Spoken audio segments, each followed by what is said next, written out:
नमस्कार, तपाईं अहिले हेर्दै हुनुहुन्छ समाचार पार्टी न्युज बुलेटिन। म प्रहलाद चन्द्र घिमिरे।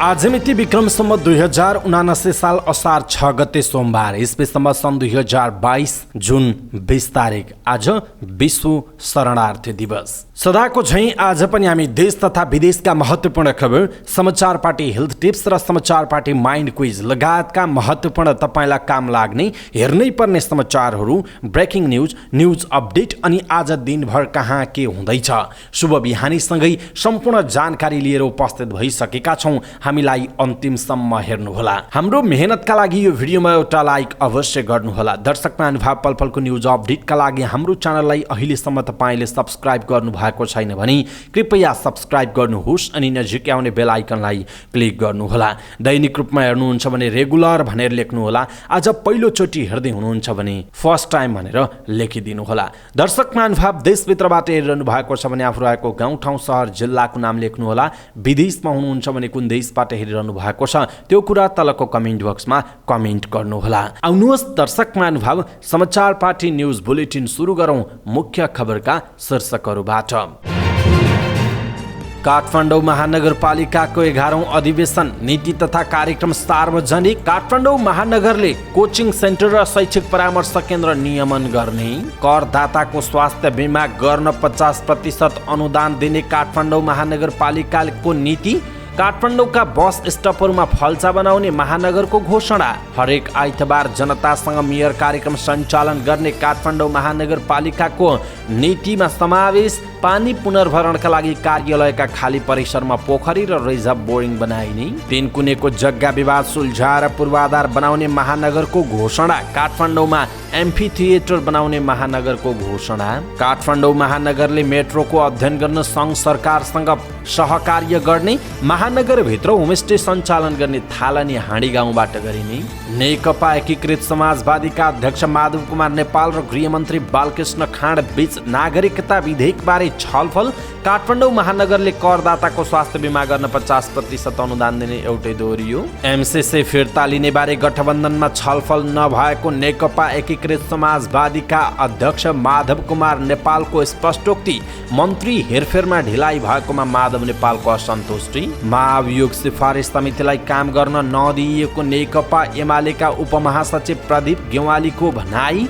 भ्रष्टाचार मुद्दामा पूर्व मन्त्री विक्रम पाण्डेले पाए सफाई। सरकारले लुकी छिपी एसपीपी अगाडि बढाएको। राष्ट्रिय सभाका सांसद खिमलाल देवकोटाको आरोप। अखिल क्रान्तिकारीको बैठक सुरु, बाहिर असन्तुष्ट पक्षको नाराबाजी। मनसुन देशभर फैलन अझै केही दिन लाग्न सक्ने। काठमाडौँको टेकु अस्पताल भर्ना भएका 2 जनामा हैजा पुष्टि। चोरीको पैसा सहित पोखरामा 1 जना पक्राउ। डिजिटल नेपाल कन्क्लेभ 2022 नयाँ प्रविधिदेखि डिजिटल लिडरसिपसम्म छलफल। नेपाल विद्युत प्राधिकरणका कार्यकारी निर्देशक कुलमान घिसिङ खबरदारको नारा।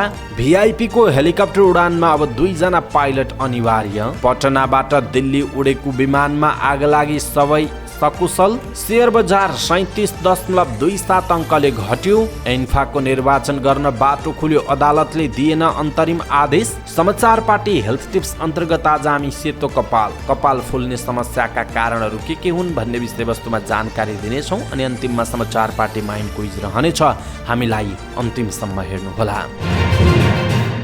काठमाडौँ महानगरपालिकाले कोइने फोहोरलाई घरमै मल बनाउनेलाई त्यही प्रयोजनमा लाग्ने शुल्कमा 50% छुट दिने भएको छ। काठमाडौँ महानगरपालिकाको नगरसभाको 11औं अधिवेशनमा प्रस्तुत गरिएको आर्थिक वर्ष 2079-80 को नीति तथा कार्यक्रममा यस्तो घोषणा गरिएको हो। मेयर बालेन्द्र शाह बालेनले नीति तथा कार्यक्रम प्रस्तुत गर्दै फोहोरलाई पुनः प्रयोग र प्रशोधन गर्न स्रोतमै वर्गीकरण गर्ने व्यवस्था मिलाइने समेत बताउनुभयो। प्रविधिमा आधारित फोहोर मैला व्यवस्थापन प्रणाली उपयोग गरी महानगरको फोहोर मैलाको दिगो व्यवस्थापन गरिने र यसका लागि आवश्यक अध्ययन, अनुसन्धान, प्रविधि पहिचान तथा त्यसको प्राप्ति, स्थापना, विकास र सञ्चालनको कार्यक्रम गर्न एक छुट्टै परियोजना गठन गरी जिरो वेस्ट अवधारणा कार्यान्वयन गर्ने नीति लिइने भएको छ। मेयर शाहले फोहोर वस्तुको सङ्कलन, ढुवानी, प्रशोधन, पुनः प्रयोग तथा त्यसबाट ऊर्जा उत्पादनका लागि काठमाडौँ महानगरपालिका लगायत अन्य पालिकाका उपयुक्त ठाउँहरूमा वेस्ट टु इनर्जी प्लान्ट जडान गर्ने नीति लिइने गरिने पनि बताउनुभयो।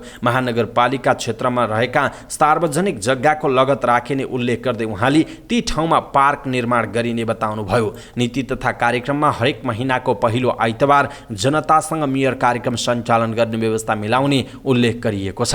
त्यसैगरी महानगरपालिकाका सबै कार्यालयमा सीसीटीभी जडान गरी सेवा प्रवाहको कामलाई निगरानीमा राख्ने व्यवस्था मिलाइएको पनि मेयर शाहले बताउनुभयो। महानगरपालिकामा हलुका सवारी साधनलाई व्यवस्थापन गर्नका लागि मापदण्ड तर्जुमा गरी लागू गर्ने, महानगरपालिकाको सेवालाई होम डेलिभरी सरकारको अवधारणा अनुसार अगाडि बढाइने नीति पनि अघि सारिएको छ। मेयर शाहले कर तथा गैर कर स्थानीय राजस्वको अनुगमन गर्न विशेष टोली गठन गरी परिचालन गरिने पनि बताउनुभयो। महानगरभित्र घर जग्गा तथा जग्गा बहालमा दिने लिने कार्यलाई पनि कम्पनी मार्फत व्यवस्थित गर्न आवश्यक व्यवस्था मिलाउने, महानगरपालिकाको कर सङ्कलनका लागि व्यवस्था गरेको अनलाइन प्रणालीलाई थप व्यवस्थित गरी सबै कर तथा गैर करलाई करदाताको पहुँचमा वृद्धि गर्न आवश्यक प्रबन्ध मिलाउने कुरा पनि नीति तथा कार्यक्रममा समावेश गरिएको छ। बाह्य विज्ञापन गर्ने ठाउँ एकिन गरी तोकिएको ठाउँ र आकारमा मात्र विज्ञापन सामग्री राख्ने व्यवस्था मिलाउने प्रबन्ध पनि नीति तथा कार्यक्रममा रहेको छ। मेयर शाहले साबिकमा रहेका विज्ञापन सामग्रीहरूलाई स्थानान्तरण गर्न आवश्यक व्यवस्था मिलाउने पनि बताउनुभयो। काठमाडौँ महानगरपालिकामा रहेको सवारी साधन पार्किङको समस्या समाधानका लागि एक अध्ययन टोली गठन गर्ने कुरा नीति तथा कार्यक्रममा रहेको छ। मेयर शाहले त्यो अध्ययन टोलीले दिएको प्रतिवेदनको आधारमा खुल्ला प्रस्ताव आह्वान गरी प्रतिस्पर्धात्मक विधिबाट सवारी साधन पार्किङको व्यवस्था गरिने बताउनुभयो। बढ्दो सवारी चापलाई मध्यनजर गरी महानगरपालिकाको वडा नम्बर 11 मा रहेको खुल्ला मञ्चसँगैको जग्गामा रिजर्भ बोर्डिङ सहितको भूमिगत पार्किङका लागि आवश्यक पूर्वाधारको निर्माण गर्न सम्भाव्यता अध्ययन गरिने कुरा पनि नीति तथा कार्यक्रममा प्रस्ताव गरिएको छ। मेयर शाहले फुटपाथमा पसल राख्ने कार्यलाई निषेध गर्न निश्चित ठाउँ र समय तोकी बजार व्यवस्थापन गर्ने बताउनुभयो। महानगरपालिकाले स्थानीय समुदायलाई करेसाबारी, कौशीबारी तथा भर्टिकल गार्डनका लागि प्रोत्साहन गर्ने नीति पनि लिने भएको छ। महानगरवासीलाई सर्वसुलभ तरिकाले तरकारी फलफुलहरूको आपूर्ति गर्ने व्यवस्थाका लागि शीत भण्डारको व्यवस्था गर्ने योजना पनि ल्याइएको मेयर शाहको भनाइ छ। उहाँले महानगरपालिकाभित्र नै खाद्यवस्तुको गुणस्तर परीक्षणको पनि व्यवस्था मिलाउने बताउनुभयो। काठमाडौँ महानगरपालिकाभित्र रहेका सबै शैक्षिक परामर्श केन्द्र र ट्युसन कक्षा सञ्चालन गर्ने संस्थाको नियमन पनि हुने भएको छ। त्यसैगरी दरबार हाई स्कुललाई राष्ट्रिय स्तरको नमुना विद्यालयको रूपमा सञ्चालन गर्न आवश्यक प्रबन्ध गर्ने कुरा पनि उल्लेख गरिएको मेयर शाहले जानकारी दिनुभयो। सामुदायिक विद्यालयहरूमा नियमित स्वास्थ्य परीक्षण गर्ने कुरा पनि नीति तथा कार्यक्रममा आएको छ। आवासीय विद्यालयहरूमा कम्तीमा 1 जना चिकित्सक र सम्भावित विपद जोखिम न्यूनीकरणका लागि अग्नि नियन्त्रण उपकरण जडान गर्न आवश्यक प्रबन्ध मिलाइने मेयर शाहले बताउनु भएको छ। काठमाडौँ महानगरपालिकाले प्रत्येक हप्ताको आइतबार जनतासँग मेयर कार्यक्रम सञ्चालन गर्ने भएको छ। काठमाडौँ महानगरपालिकाका मेयर बालेन्द्र शाहले आर्थिक वर्ष 2079-80 को नीति तथा कार्यक्रम सार्वजनिक गर्दै प्रत्येक हप्ताको आइतबार सञ्चालन गरिने जनतासँग मेयर कार्यक्रममा जनतासँग प्रत्यक्ष कुराकानी गर्ने बताउनुभयो। बालेनले नीति तथा कार्यक्रममा महानगरपालिकालाई पारदर्शी र सुशासनका लागि मातहतका सबै कार्यालयमा सीसी क्यामेरा जडान गरिने पनि बताउनु भएको छ। काठमाडौँ महानगरपालिकाले फेरि तिनकुनेको विवाद समाधान गरेर पूर्वाधार बनाउने योजना ल्याएको छ। आगामी आर्थिक वर्ष 2079-80 को नीति तथा कार्यक्रम प्रस्तुत गर्दै वडा नम्बर 32 स्थित तिनकुनेको जग्गा विवाद समाधान गरी आवश्यक पूर्वाधार निर्माणका लागि सङ्घीय सरकारसँग समन्वय गरी कार्य गर्ने घोषणा गर्नुभएको छ। पछिल्लो 2 आर्थिक वर्षका बजेटमा महानगरले पार्क बनाउने काम अगाडि बढाउने गरी योजना नल्याएको पनि होइन, तर 47 वर्षदेखि खाली बनेको तिनकुनेको मैदान पत्र र अस्तव्यस्त छ। सवारी सिक्ने र दुर्व्यसनीहरूको थलो बनेको छ तिनकुने चौर। त्रिभुवन अन्तर्राष्ट्रिय विमानस्थलबाट बाहिरिने बित्तिकै पुगिने मैदानको भद्रगोल दृश्य राजधानी शहरका लागि अशोभनीय बन्न पुगेको छ। 2076 असोजमा चिनिया राष्ट्रपति सी जिनपिङ नेपाल आउने भएपछि तिनकुने मैदानको डेलमा करिब दुबो र फुलका बोट लगाइएको थियो। विभिन्न जनावरको प्रतिमा पनि राखिएको थियो। भित्र भद्रगोल नै भए पनि सडकबाट देखिने बाहिरी भाग चिट्टिक्क बनाइएको थियो, तर त्यो कस्मेटिक तामझाम भने धेरै समय टिकेन। त्यही तिनकुनेको जग्गा विवाद सुल्झाएर अब पूर्वाधार बनाउने महानगरपालिकाले घोषणा गरेको छ। दर्शक महानुभाव, यसप्रति तपाईँको धारणा के छ? आफ्नो धारणा तलको कमेन्ट बक्समा कमेन्ट गर्नुहोला। काठमाडौँ महानगरपालिकाले एम्फी थिएटर निर्माण गर्ने भएको छ। महानगरको आर्थिक वर्ष 2079-80 नीति तथा कार्यक्रम प्रस्तुत गर्दै मेयर बालेन्द्र शाह बालेनले काठमाडौँमा एम्फी थिएटर निर्माण गर्ने घोषणा गर्नुभयो। सार्वजनिक नीति तथा कार्यक्रममा भनिएको छ, कला क्षेत्रको प्रवर्धनका लागि काठमाडौँ महानगर क्षेत्रभित्रका डबलीहरूको पुनर्स्थापना र एम्फी थिएटर निर्माण गरिनेछ।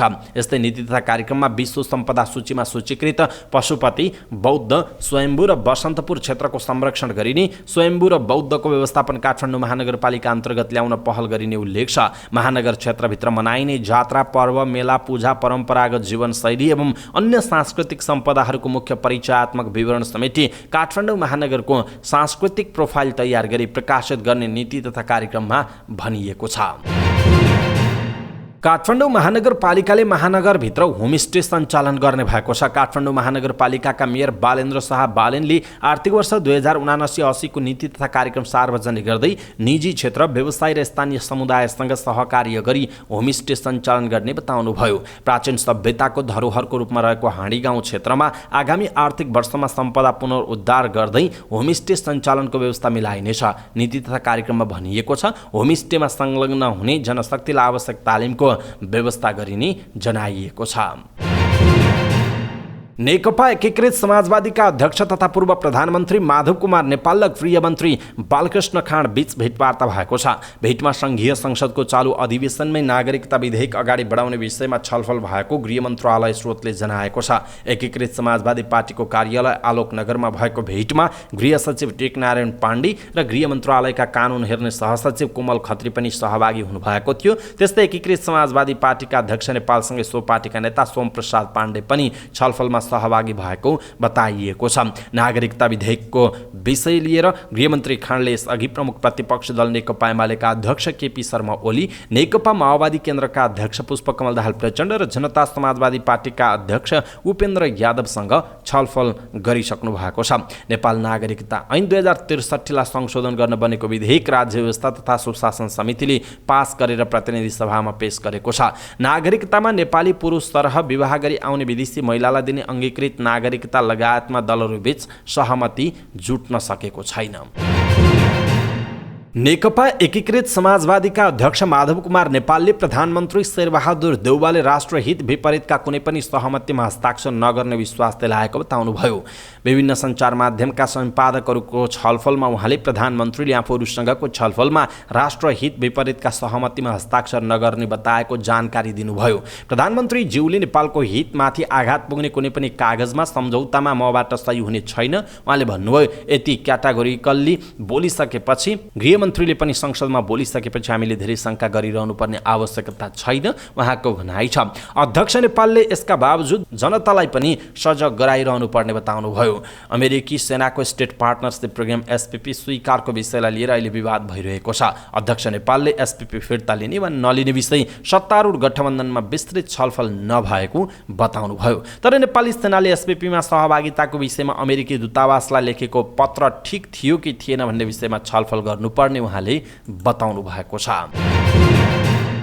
यसैबीच नेकपा एकीकृत समाजवादीका अध्यक्ष माधव कुमार नेपालले आफ्नो पार्टीको मन्त्री हेरफेर गर्न ढिला भइरहेकोमा असन्तुष्टि जनाउनु भएको छ।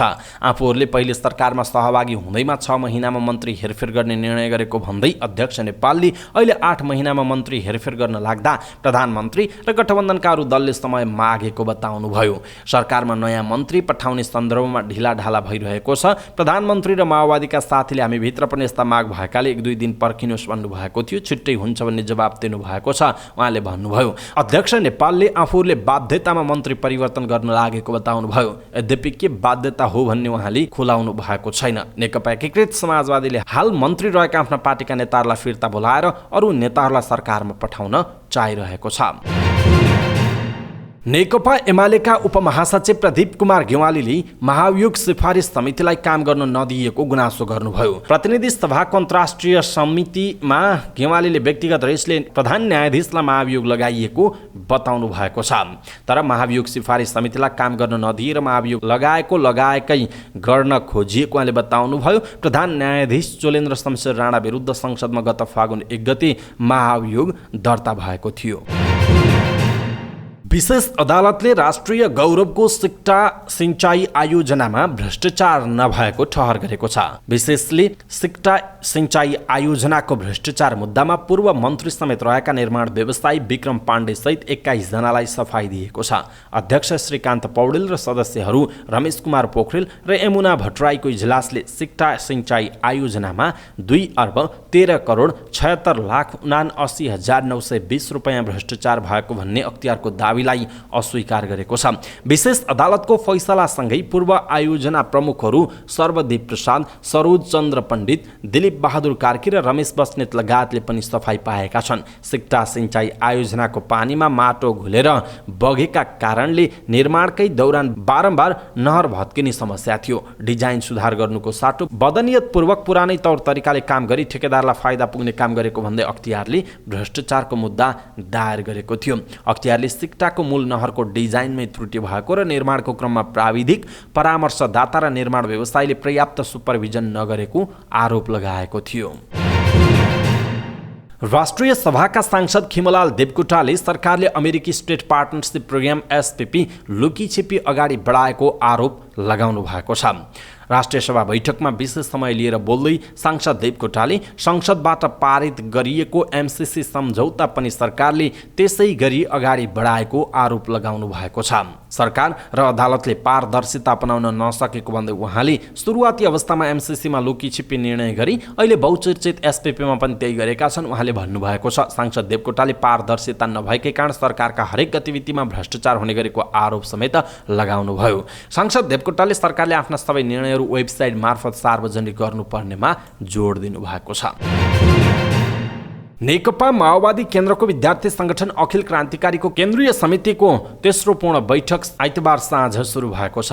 आइतबार बिहान 11 बजेदेखि बस्ने भनिए पनि अबेर मात्र तिनकुने स्थित रोयल ब्याङ्क्वेटमा बैठक सुरु भएको हो। बैठक अघि नै विवाद भएपछि बैठक स्थलमा विद्यार्थीहरू बीच कुटाकुट समेत भएको थियो। तनावपूर्ण अवस्थाका कारण केही ढिला गरी बैठक सुरु भयो। यद्यपि असन्तुष्ट पक्षले भने बैठक कक्षभन्दा बाहिर नाराबाजी र कोण सभा रातिसम्म नै गरेका थिए। असन्तुष्ट पक्षको नेतृत्व गरिरहेका उपाध्यक्ष पवन कार्कीले प्रहरी लगाएर आफूलाई भित्र पस्न नै नदिई एकलौटी रूपमा बैठक बसिरहेको बताएका थिए। हामी करिब 70 केन्द्रीय सदस्यलाई बाहिर राखिएर एकलौटी रूपमा भित्र बैठक बसिरहेको छ कार्कीले भनेका छन्। हामी यसको विरोधमा छौँ, हामीले यसको विरोधमा बाहिर कोण सभा समेत गरेका छौँ उनको भनाइ छ। कार्की लगायतका केही विद्यार्थी नेताहरू केन्द्रीय समिति निर्माण र पदाधिकारी घोषणामा समेत असन्तुष्ट रहेको बताइएको छ। बैठकमा माओवादी अध्यक्ष पुष्पकमल दाहाल प्रचण्डले सम्बोधन गर्ने कार्यक्रम थियो। यद्यपि विवादपछि प्रचण्ड बैठकमा गएको जनाइएको छ। मनसुन देशभर फैलन अझै केही दिन लाग्ने भएको छ। गएको जेठ 22 गते नेपालको पूर्वी भागबाट प्रवेश गरेको मनसुन देशभर फैलन अझै 2-3 दिन लाग्ने वरिष्ठ मौसमविद वरुण पौडेलले बताउनुभयो। पौडेलका अनुसार अहिले प्रदेश नम्बर 1 मध्य प्रदेश, बागमती प्रदेश र गण्डकी प्रदेशमा मनसुनी वायुको सामान्य प्रभाव छ। अन्य प्रदेशका पहाडी भूभागमा स्थानीय वायुको प्रभाव तथा भारतको उत्तर प्रदेश र बिहारमा रहेको पूर्व पश्चिम न्यून चापीय रेखाको प्रभाव छ। देशभर मनसुनको प्रभाव छैन। पौडेलले भन्नुभएको नेपालमा मनसुन भित्रने सरदर मिति जुन 13 भए पनि यस वर्ष समयभन्दा एक हप्ता अगाडि अर्थात् जुन 5 मै मनसुन प्रवेश गरेको छ। नेपालमा साधारणतया जुनदेखि सेप्टेम्बरसम्मलाई मनसुनको अवधि भनिन्छ। यस समयमा नेपालमा वार्षिक वर्षभरिको 80% पानी पर्छ। यसैबीच प्रदेश नम्बर 1 मधेस, बागमती र गण्डकी प्रदेशका केही र बाँकी प्रदेशका थोरै ठाउँमा मेघगर्जन र चट्याङसहित पानी पर्ने सम्भावना रहेको विभागले जनाएको छ। आज देशभर आंशिकदेखि सामान्य बदली रही प्रदेश नम्बर 1 मधेस, बागमती, गण्डकी प्रदेशका केही र बाँकी प्रदेशका थोरै ठाउँमा मेघगर्जन चट्याङसहित पानी पर्ने सम्भावना रहेको जनाइएको छ। काठमाडौँको शुक्रराज ट्रपिकल तथा सरुवा रोग अस्पताल टेकुमा भर्ना भएका 2 जनामा हैजा पुष्टि भएको छ। काठमाडौँ महानगरपालिका बागबजारका 18 र 23 वर्षका बिरामीको नमुना परीक्षणबाट हैजा पुष्टि भएको स्वास्थ्य तथा जनसङ्ख्या मन्त्रालयले जनाएको छ। मन्त्रालयले गर्मी तथा वर्षायाममा झाडा पखाला, हैजा तथा पानीजन्य रोगको जोखिम धेरै हुने भएकाले पानी उमालेर वा क्लोरिन प्रयोग गरी पिउन, खानपान र सरसफाइमा ध्यान दिन आग्रह गरेको छ। जिल्ला प्रहरी कार्यालय कास्कीले चोरीको रकमसहित एकजनालाई पक्राउ गरेको छ। पोखरा महानगरपालिका 21 घर भई पोखरा 10 बस्ने 21 वर्षीय अजित विश्वकर्मा पक्राउ परेको जनाइएको छ। पोखरा 10 रामबजारको सादा पोसाकको प्रहरी टोलीले 3,62,380 रुपैयाँ सहित विश्वकर्मालाई पक्राउ गरेको हो। चोरीको घटना बढ्दै गएपछि कास्की प्रहरीले एम्बुसिङ अभियान चलाएको थियो। आइतबार बिहान शंकास्पद अवस्थामा झोला बोकी हिँडेको अवस्थामा विकला पक्राउ गरिएको कास्की प्रहरीका निमित्त प्रवक्ता ज्ञानबहादुर खड्का जानकारी दिनुभयो। विकले पोखरा 14 बीपी मार्गमा रहेको सन्तबहादुर लामिछानेले सञ्चालन गरेको चुलो सेवा प्रालीको झ्याल फोडी पैसा चोरेको अनुसन्धानबाट खुलेको खड्काले बताउनुभयो। विश्वकर्माले पहिला त्यही कम्पनीमा लेखापालका रूपमा काम गरेको खुल्न आएको छ। सञ्चालक लामिछानेको काउन्टरबाट 7,25,350 रुपैयाँ र 9,000 भारू हराएको प्रहरीको जाहेरीमा उल्लेख छ। विश्वकर्मा अरू पनि चोरीमा संलग्न भए नभएको बारेमा अनुसन्धान भइरहेको र उनलाई जिल्ला अदालत कास्कीबाट म्याद थप गरी अनुसन्धान अगाडि बढेको प्रहरीले जनाएको छ। आइसिटी फाउन्डेसन नेपालले आयोजना गरेको डिजिटल कन्क्लेभ नेपाल 2022 को दोस्रो दिन 5वटा विषयमा छलफल भएको छ। शनिबार सुरु भएको कन्क्लेभको आइतबार इमर्जिङ टेक्नोलोजी, डिजिटल उद्यमशीलता, सुरक्षा र गोपनीयता, डिजिटल इनोभेसन, डिजिटल लिडरसिपको विषयमा बृहत छलफल भएको आइसिटी फाउन्डेसन नेपालका अध्यक्ष राजन लम्छालले जानकारी दिनुभयो। छलफलमा इमर्जिङ टेक्नोलोजीबारे Madan Bhandari university science and technology development बोर्डका प्रमुख डाक्टर सुरेश मानन्धर र एन्सेलका chief technology and enterprises business officer Adil Israr, अनुसन्धानकर्ता दुभान राई र पाइला टेक्नोलोजीका सिइओ विनय राउतले नेपाल बिस्तारै डिजिटलाइजेसनको बाटोमा गइरहेको दावी गरेका थिए। हिजो आज तराई मधेसमा अत्याधिक गर्मी छ। यही बेला विद्युत अनियमित गर्मी छल्न पंखा चलाउने गर्मी छल्न पंखा चलाउने सर्वसाधारणदेखि उद्योग चलाउने उद्योगी समेत मर्कामा परेका छन्। पर्सा बारा क्षेत्रमा यो समस्या लामो समयदेखि चलिरहेको छ। अति नै भएको भन्दै वीरगञ्जका बासिन्दाले आन्दोलन सुरु गरेका छन्। यसअघि जेठ 30 गते विद्युत प्राधिकरणको वीरगञ्ज वितरण केन्द्र अगाडि प्रदर्शन गरेका युवाको समूहले आइतबार पनि प्रदर्शन गरे। आइतबार भएको प्रदर्शनका सहभागीले कुलमान घिसिङ खबरदार, विद्युत कटौती बन्द गर, जनतालाई दुःख दिन पाइँदैन जस्ता नारा लेखेका प्लेकार्ड बोकेका थिए। आन्दोलनको अगुवाई गरिरहेका लोकतान्त्रिक समाजवादी पार्टीका नेता ओमप्रकाश सर्राफले प्राधिकरणको लापरवाहीले सर्वसाधारण जनताले दिनहुँ शास्ति खेप्न बाध्य भएको बताउनु भएको छ। नेपाल नागरिक उड्डयन प्राधिकरणले भिआइपीको हेलिकप्टर उडानमा 2 जना पाइलट अनिवार्य गर्न निर्देशन दिएको छ। उडान सुरक्षालाई थप सुदृढीकरण गर्न तथा उडान सञ्चालन कार्यलाई थप व्यवस्थित बनाउन 6 बुँदे निर्देशन दिँदै प्राधिकरणले यस्तो निर्देशन दिएको हो। प्राधिकरणले एक प्रेस विज्ञप्ति जारी गर्दै नेपाल सरकारले तोकेको विशिष्ट व्यक्ति भिआइपीको उडानमा 2 जना हेलिकप्टर पाइलट अनिवार्य राख्न भनेको छ। हेलिकप्टरको प्रत्येक उडान पूर्व प्रयोग गर्ने गरी उडान सुरक्षा जोखिम मूल्याङ्कन र जोखिम न्यूनीकरणका लागि एक स्वचालित प्रणाली सञ्चालनमा ल्याउन वायु सेवा कम्पनीहरूलाई निर्देशन दिएको छ। हेलिकप्टर उडान सुरक्षालाई सबलीकरण गर्न मौसमी अवस्था, उडान अवधि, हेलिकप्टर पाइलटको अनुभव, भौगोलिक अवस्था तथा अन्य अवस्थालाई समेत मध्यनजर गरी यस्तो प्रणालीबाट हरेक उडानको सुरक्षा सबलीकरणको व्यवस्था मिलाउन समेत निर्देशन दिएको जनाइएको छ। हेलिकप्टरमा 2 जना पाइलट राख्नुपर्ने प्राधिकरणको निर्णयलाई कार्यान्वयन गरी स्वदेशी पाइलटहरूको उत्पादन गर्ने आत्मनिर्भरता सहितको उड्डयन सुरक्षा सुदृढीकरण गर्न प्रत्येक हेलिकप्टर कम्पनीले बढीमा 3 वर्षभित्रमा पाइलट तयार पार्न प्राधिकरणले स्वीकृत गरेको संख्या बमोजिम पाइलट पदपूर्ति गर्ने व्यवस्था मिलाउन भनेको जनाइएको छ। हवाईजहाज सञ्चालक कम्पनीहरूले 13 असारदेखि तोकिएको आधार विमानस्थलमा रात्रि विश्राम गरी पहिलो उडान सोही विमानस्थलबाट गर्न पनि भनेको छ। यस्ता हेलिकप्टर कम्पनीहरूले 7 असारदेखि तोकिएको आधार विमानस्थलमा रात्रि विश्राम गरी पहिलो उडान सोही विमानस्थलबाट गर्न प्राधिकरणले भनेको जनाइएको छ। भारतको पटनाबाट राजधानी नयाँ दिल्लीका लागि उडेको स्पाइस जेटको विमानमा आकाशमै आगो लागेको छ। आगो लागेपछि विमानलाई पटना विमानस्थलमा नै आकस्मिक अवतरण गराइएको छ। 185 जना यात्रु बोकेर दिल्लीका लागि उडेको विमानको बायाँ इन्जिनमा चरा ठोकिएपछि आगो लागेको थियो। विमानमा आगो लागे पनि विमानमा रहेका यात्रु र चालक दलका सदस्य सबै सकुशल छन्। पाइलटले आगो लागेको इन्जिन बन्द गरेर विमानलाई सुरक्षित अवतरण गराएका हुन्। उडिरहेको विमानमा लागेको आगो जमिनबाटै देखिएको थियो। आगो लागेको देख्नेहरूले प्रहरी र विमानस्थललाई जानकारी गराएका थिए।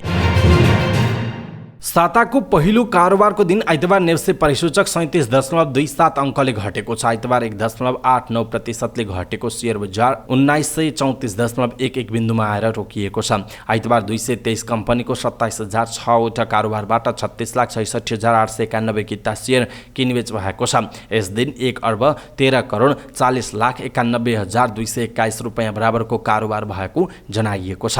आइतबार आँधीखोला लघुवित्त वित्तीय संस्थाको मूल्य सबैभन्दा धेरै 9.99%ले बढेर 656 रुपैयाँ 30 पैसा कायम भएको छ। प्रभु लाइफ इन्सुरेन्सको मूल्य 4.05%ले बढेको छ। सबैभन्दा बढी गुमाउनेमा रिभर फल्स पावर लिमिटेड रहेको छ। रिभर फल्सको मूल्य 9.56%ले घटेर 249.90 कायम भएको छ। रिभर फल्स पछि बढी गुमाउनेमा बलेफो हाइड्रो पावर र मितेरी डेभलपमेन्ट बैंक लिमिटेड रहेको जनाइएको छ। उच्च अदालत पाटनले अखिल नेपाल फुटबल सङ्घ एन्फाको निर्वाचन रोक्ने आदेश गर्न अस्वीकार गरेको छ। नयाँ नेतृत्व चयनका लागि एन्फाको निर्वाचन आज हुँदैछ, तर निर्वाचन रोक्न माग गर्दै अधिवक्ता विष्णुप्रसाद तिवारीले उच्च अदालतमा रिट दिनुभएको थियो। रिटमाथि प्रारम्भिक सुनवाई गर्दै न्यायाधीश सुदर्शन राज पाण्डेको एक्लो इजलासले निर्वाचन रोक्न अन्तरिम आदेश दिन अस्वीकार गरेको हो, तर यस विषयमा एन्फासँग 15 दिनभित्र लिखित जवाफ माग गरेको जनाइएको छ। समाचार पार्टी न्युज बुलेटिनमा पालो भएको छ समाचार पार्टी हेल्थ टिप्स। समाचार पार्टी हेल्थ टिप्समा आज हामी सेतो कपाल अर्थात् कपाल फुल्ने समस्या कारणहरूको विषयमा जानकारी दिनेछौँ। हामीलाई अन्तिमसम्म हेर्नुहोला अनि सबै नेपालीहरू माझ पुर्याउनका लागि यो भिडियोलाई सक्दो सेयर गर्न नबिर्सिनुहोला। सानै उमेरमा सेतो कपाल हुने, कपाल फुल्ने समस्या एक आम समस्या हो। वृद्ध उमेरमा सेतो कपाल हुनु अर्थात् कपाल फुल्नु सामान्य मानिए तापनि जवान उमेरमै कपाल फुल्नु यो सामान्य मान्न सकिँदैन। यसले शरीरमा कुनै पनि समस्या भएको शारीरिक अवस्थाको लक्षणको रूपमा देखाएको हुन सक्छ। कपाल फुल्ने समस्याको बारेमा बुझ्नका लागि सर्वप्रथम हामीले कपालको बनावट र कपाल बन्ने प्रक्रियालाई बुझ्नुपर्छ। त्यसपछि हामी कपाल सेतो हुने, खैरो हुने कारणलाई सजिलै बुझ्न सक्दछौँ। कपालको गहिराइतिर प्रवेश गरी कपाल फुल्ने कारण पत्ता लगाएर हामी कसरी कपाल फुल्ने समस्याबाट बच्न सक्छौँ भन्ने बारेमा आज हामी जानकारी दिनेछौँ।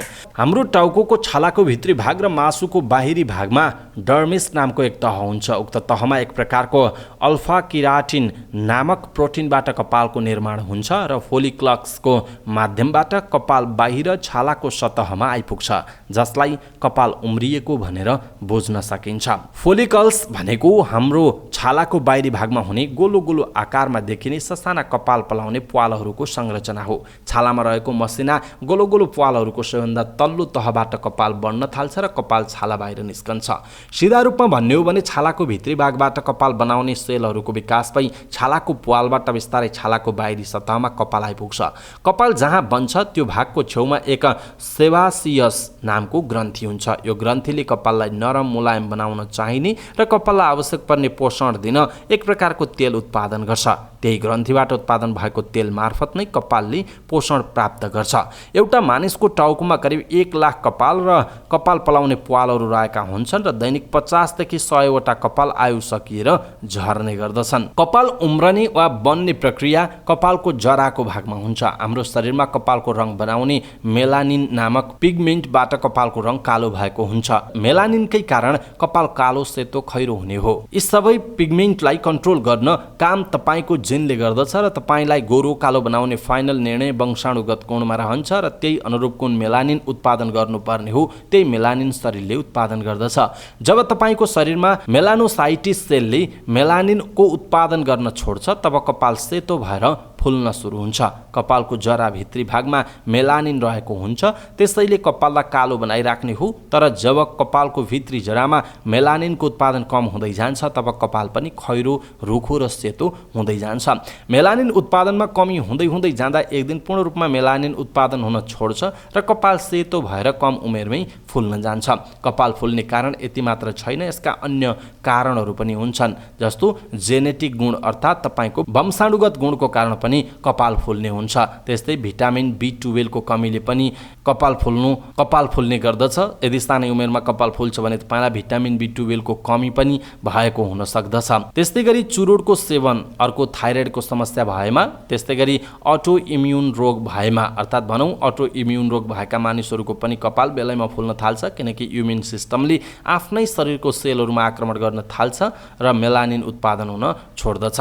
अर्को हो तनाव र चिन्ता लिएमा व्यक्तिहरूमा पनि कपाल चाँडै फुल्ने अथवा सेतो हुने हुन्छ। त्यसो भए प्राकृतिक तरिका अनुसार कसरी कपाललाई कालो बनाउने त? यदि वंशाणुगत गुणको कारणले कपाल फुलेको हो भने कपाललाई प्राकृतिक रूपमा कालो बनाउन सकिँदैन। तर भिटामिनको कमीले, तनाव, चिन्ताले, थाइरोइडको समस्या आदि जस्ता शारीरिक समस्याका कारणले हो भने उक्त समस्याको उपचार गर्दै दैनिक शारीरिक कसरत गर्दा कपाल कालो भएर आफै उम्रन सक्दछ। तर यसमा 100% ग्यारेन्टी पनि हुँदैन, किनकि मेलानिन उत्पादनमा सुधार आयो भने कपाल कालो हुने कुरा हो, तर मेलानिन उत्पादन हुनै सकेन भने कपाल कालो हुन सक्दैन। त्यसकारण तपाईँलाई के समस्या छ, कस्तो खालको समस्या छ, चिकित्सककोमा गएर जचाउनु पर्ने आवश्यकता हुन सक्दछ। दर्शक महानुभाव, आज हामीले यहाँहरूलाई समाचार पार्टी हेल्थ टिप्स अन्तर्गत सेतो कपाल अर्थात् कपाल फुल्ने समस्या र कारणहरूको विषयमा जानकारी दियौँ। तपाईँलाई कस्तो लाग्यो आफ्नो धारणा तलको कमेन्ट बक्समा कमेन्ट गर्नुहोला र सबै नेपालीहरूमा आज पुर्याउनका लागि यो भिडियोलाई सक्दो सेयर पनि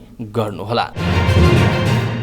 समाचार पार्टी न्युज बुलेटिनमा पालो भएको छ समाचार पार्टी माइन्ड क्विज। समाचार पार्टी माइन्ड क्विजमा हिजो हामीले सोधेका थियौँ विश्व खाद्य स्वच्छता दिवस कहिले मनाइन्छ? यसको सही उत्तर हो जुन 7। समाचार पार्टी माइन्ड क्विज अन्तर्गत आजको प्रश्न छ विश्व वातावरण दिवस कहिले मनाउने गरिन्छ? विश्व वातावरण दिवस कहिले मनाउने गरिन्छ? कृपया आफूलाई लागेको सही उत्तर तलको कमेन्ट बक्समा कमेन्ट गर्नुहोला।